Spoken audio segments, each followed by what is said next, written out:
तो 2 दिन पहले उसको छोड़ देंगे क्योंकि तार तार हो जाते। वो सारे आरोप उनकी तफसील देनी पड़ती, उनके साक्ष्य देने पड़ते। सारी जानकारी आप लेकर बैठे हुए हैं आजकल देश में, हमें तो कुछ मालूम ही नहीं है। जांच भी बिठा दी, सारा पक्षपाती है ये लोग, सारा खाका निकाल लिया। कोई कमाल की जांच बिठाई है ज्ञानेश जी ने, या किसी ने कान में फुसफुसा दिया। यही लोग सारा माहौल बिगाड़ रहे हैं पश्चिम बंगाल। केवल चुनाव आयोग की पावर रह जाती है संदीप जी। चुनाव आयोग 4 घंटे में पता लगा लेता है कि ये पक्षपाती है, और अकेली कार्रवाई होती है पश्चिम बंगाल में, बाकी कहीं नहीं होती। पहले से ही पता था। अच्छा, पहले से ही पता था? कैसे पता था?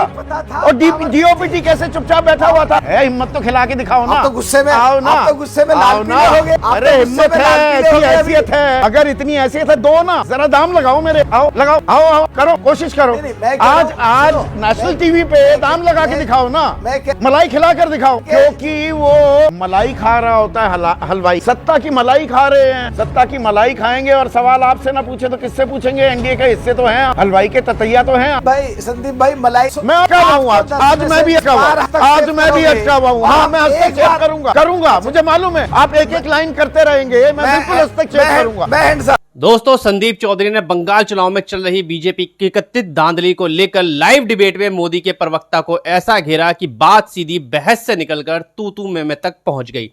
बहस के दौरान माहौल इतना गर्म हो गया कि स्टूडियो में ही तीखी नोकझोंक शुरू हो गई। खैर, यह वीडियो भी आप आगे देखेंगे, उससे पहले आप जान लें, क्योंकि इस मुद्दे पर संदीप चौधरी ने लाइव डिबेट में खुलकर सवाल उठाए। लेकिन उस बहस को देखने से पहले यह समझ लेना बहुत जरूरी है कि आखिर बंगाल में जमीन पर चल क्या रहा है। चुनाव का ऐलान होते ही जिस तरह की घटनाएं सामने आ रही हैं, उसने चुनाव आयोग की भूमिका पर सवाल खड़े कर दिए हैं।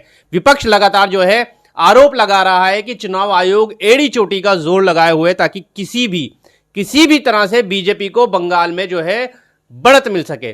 पहले मतदाता सूची को लेकर विवाद, फिर लाखों नाम काटने की खबरें, उसके बाद अचानक से बड़े पैमाने पर अधिकारियों के तबादले और जल्दी चुनाव की तारीखों का ऐलान।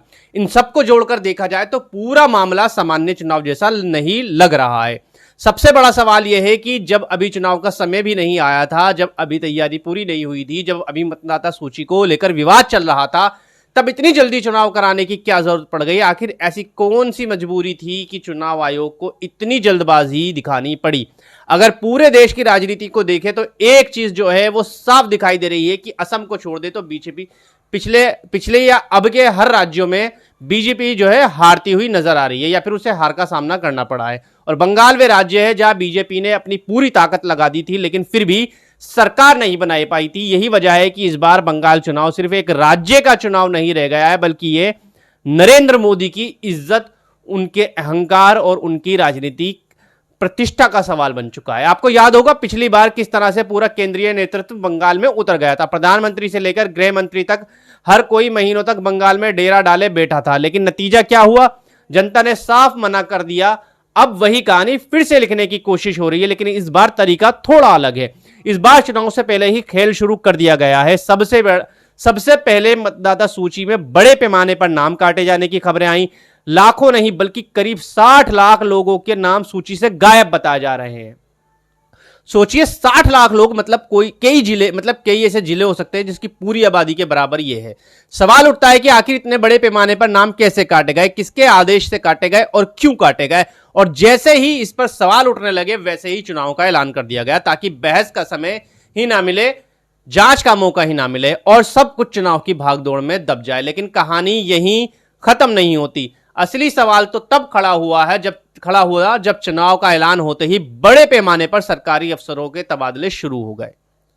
चुनाव आयोग ने अचानक से जो है कई जिलों के डीएम, एसपी, मतलब सारे जो बड़े बड़े अधिकारी थे, पुलिस अफसर बदल दिए, प्रशासनिक अधिकारी तक बदल दिए। अब सवाल यह है कि अगर सब कुछ ठीक था तो अचानक इतनी बड़ी अदला बदली क्यों करनी पड़ी? क्या उन पर भरोसा नहीं था? क्या चुनाव आयोग को पहले से ही पता था कि ये अफसर ठीक से काम नहीं करेंगे, या फिर चुनाव आयोग अपने अफसर चाहता है जो चुनाव आयोग और बीजेपी के इशारे पर नाचे?